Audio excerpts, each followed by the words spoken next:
أَلَمْ تَرَ إِلَى الَّذِي حَاجَّ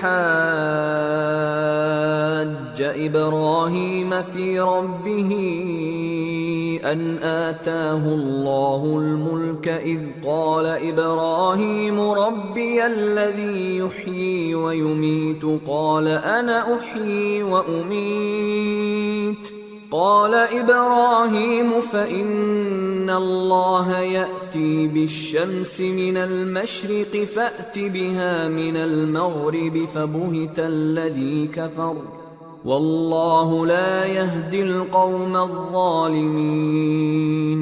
بھلا تم نے اس شخص کو نہیں دیکھا جو اس غرور کے سبب سے کہ اللہ نے اس کو سلطنت بخشی تھی ابراہیم سے اپنے پروردگار کے بارے میں جھگڑنے لگا؟ جب ابراہیم نے کہا میرا پروردگار تو وہ ہے جو زندگی دیتا ہے اور موت دیتا ہے، وہ بولا کہ زندگی اور موت تو میں بھی دے سکتا ہوں۔ ابراہیم نے کہا کہ اللہ تو سورج کو مشرق سے نکالتا ہے، آپ اسے مغرب سے نکال دیجئے۔ یہ سن کر وہ کافر ہکا بکا رہ گیا، اور اللہ بے انصافوں کو ہدایت نہیں دیا کرتا۔